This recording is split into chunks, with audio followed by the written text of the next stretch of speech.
If you are new to our channel, don't forget to hit that subscribe button.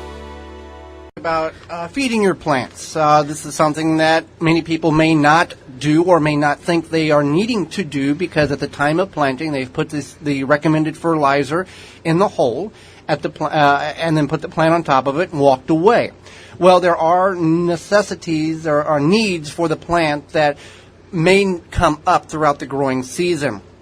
We don't necessarily go to each plant throughout the growing season and put a liquid or granular fertilizer around it because, one, we have and are continually building the soil with the mulch that we've put on. We put a ton of leaves on the garden, and it continues to break down, and the microbes break it down, the worms break it down, take it to the beneath the soil to feed the roots of the plants. So it's not necessarily, you don't necessarily have to put a teaspoon of this next to each plant through the growing season every so many days. Now, right. in the inorganic world, in the synthetic fertilizers, there are requirements in which you have to apply it every 7 to 14 days. Right, because the reason why is because your plants then become dependent on that. It's kind of like us humans with caffeine. If you don't, a lot of us who like caffeine, coffee, what have you, if we don't have that caffeine every day, we get headaches. Withdrawals might get irritable. Who knows what could happen. But so the plants, that's similar. Not saying you should quit drinking coffee because I know I love the coffee, but with the plants, it's something similar where if you're not feeding it that synthetic feed, whatever it is, it's not going to do well. So it becomes dependent on that. We grow organically, and we feed our soil, essentially, is what we do. And that way the plant learns how to take up what it needs and kind of be on its own. And that's what a lot of these fertilizers and applications in which we're going to mention here, you're feeding the soil or you're increasing the fertility, the microbial life in the soil, which essentially breaks down to a level in which the plant can uptake to develop and grow correctly and do its thing. Right. So one thing I want to talk about, and actually I just learned about this, is it's liquid. It's a liquid fertilizer. It's also known as weed tea. So basically what you're doing is you're taking your weeds from your garden, and instead of putting them in compost or putting them on the side of the road, whatever you do with them, you make a liquid fertilizer out of them. And that's kind of cool. Now, how do we do this here? What's the application here? So what I like about this is that instead of just putting, directly getting rid of them, you're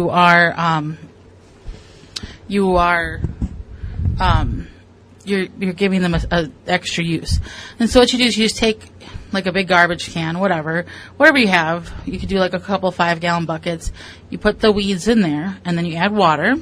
And then you let it steep for however long until it turns like a bright green color. It doesn't smell good. No. But it's full of nutrients. Right. So it's full of all sorts of stuff, including nitrogen, phosphorus, potassium, magnesium, boron, copper, magnesium, sulfur, iron, and silicon. I don't know what silicon is, but I should probably look into that. And what it does is that weeds have very deep roots, especially things like dandelions, thistles.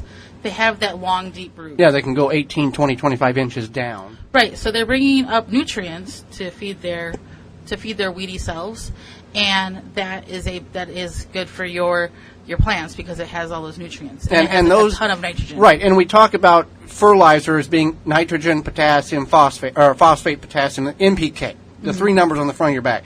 There's 90 to 110 micronutrients and subnutrients that your plants actually need that a lot of people don't realize, and that is what some of these that you just read off are: the copper, the all of those, the boron, that type of thing. Those are micronutrients that help balance the internal portions. It's just like the vitamins for humans. We have to have all of these smaller portions or in order to be healthy. And the same thing with the plants here. And when you're done, after you use that liquid, you can take whatever is left and put it in your compost or whatever you do with. So are we applying this to the soil, on the leaves? How do we do this? You can apply it to the soil, or you can apply it to the leaves. And is there I got to do this every so many days, or?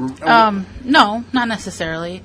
It's just a good boost for your plants. Okay, so it's good for your soil. And I would maybe recommend doing since it has this very strong odor. Okay, you might want to do this at the time, like, okay, it's going to rain this afternoon, I'm going to apply it now, so it works itself in the soil, kind of clean, the rain pushes it in the soil more to kind of knock the smell. They also say that you should do it at night, like when we get that night dew. Okay, that way it'll kind of seal it in too. So that is one way in which you can do it for absolutely no cost at all. You just need a container that holds liquid water, and you put the weeds in there and let them steep. Now, can we stir this up, or we just kind of let it? You can stir it. You can let it go. Whatever. You want to do it kind of far away from the house, I would say. Yeah. It would definitely, like, maybe your neighbors have some house guests that are annoying, or maybe you have some house guests that are annoying. Do it around that time. So that's a free way. Now, there are products in which you can purchase that actually will feed the soil, like we talked about. You can also put it on the plants. We're going to have a discussion here in a couple of weeks about foliar feed, actually feeding the plant through the leaves of the plant, and we'll cover very detailed on that. But there are some products, sponsors of the program here, that we've used that are phenomenal, that are organic, and one is Manure Tea. Right. So, and you can find Manure Tea at manuretea.com. If you're not familiar with this product, she's been in like Better Homes and Gardens, the Rose people, the big group of Rose people. Rosarians. She's had several world-class roses grown with her product. She's like won awards. So this is not some product that's like just started. It's a very well-known product. You can get it from manuretea.com. And what it is Annie Haven, who's the owner of the company. She has these cows. They're beef cows, right? Well, they're beef cattle, but they're like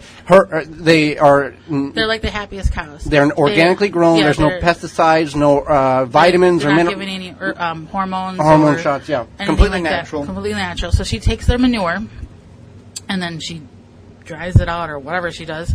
I don't know the process, but anyway, then she puts it in these little tea bags, which are organic cotton, and you can make manure tea. And not just one application, you can continue to use it. You steep 1 to 3 gallons for 1 to 5 gallons for 1 to 3 days, and you can use it until the tea, each steep is lesser in color, but the nutrient value is still there. And now you're probably thinking, what does manure tea smell like? It doesn't really have a smell. No, it's very neutral in the smell because there's no pesticides or herbicides or vitamins that these cows are being given. So that's really great for your plants. Now, what does it do? So it feeds the soil. It helps your plants. It strengthens the immune system of the plant. The immune system of the plant. And it strengthens the immune system, which means that if your plant goes to a duration of time where it's not getting watered, the cell walls and the plant internally is healthier and able to sustain itself longer without water than with a plant that has not been treated, uptake with the Manure Tea because of the natural properties in which it has. So that's one thing. We've done it. It saved our tomatoes and peppers this year. Changed the pH level. We had very bad compost. You can find the I'm Sorry video on our website and our YouTube channel where we got a hold of some bad compost, and the pH was very high. It was very whacked out. Didn't have the right balance in it. We used the Moo tea, and it turned our peppers and tomatoes from yellow-brown to bright green. We planted all of those, so we were able to actually save our crop because of the Manure Tea. Now, another product in which you can purchase is compost tea bags. Now, this is different than the Manure Tea. This is compost tea that is put in tea bags like you would steep in your kitchen with the compost in it. Right. So what it has is the compost in the tea bag, and this is from Purple Cow Organics. And it's the same concept kind of as manure tea, it's just a different thing. It adds nutrients to your soil. It's a nice plant boost. I don't know if it'll help with the pH if you're having soil issues, but I know it will. Compost will, so this will do that as well. So it's going to. Both of these are easy to use and easy to brew, and they're less expensive than synthetic fertilizer, and it won't make your plants dependent on something. It's an aid. And the additional thing, it won't destroy the microbial life in your soil that the synthetics are typically known to do. Right. In your garden, because we want to continue to increase the health of our soil so the soil continues to feed the plants, and we're just supplementing some additional organic nutrients into that because these plants suck the juice out or suck the nutrients out of the garden, and we have to put new compost in, new mulch, that type of thing to continue to feed the soil so that it feeds the plants. So hopefully that gives you some idea in which and what you can do. Now, each plant requires a certain different amount. Tomatoes are different than potatoes. They're different than green beans, that type of thing. So it's not a one-fit-all type of thing, but I wanted to make people aware that you do need to, at times, feed your plants. Another thing is magnesium sulfate, Epsom salt. If the plants are looking a little yellowish, and it's not because of too much water, 2 tablespoons of Epsom salt per 1 gallon of water. This is what nurseries do to green up the plants. You can certainly do that with your plants in the garden, containers, and raised beds as well. Thank you for checking out the Wisconsin Vegetable Gardener Radio Show. For more, go to the WisconsinVegetableGardener.com for full-length in-studio video and podcast replay of Season 1. Season 2 underway and added weekly.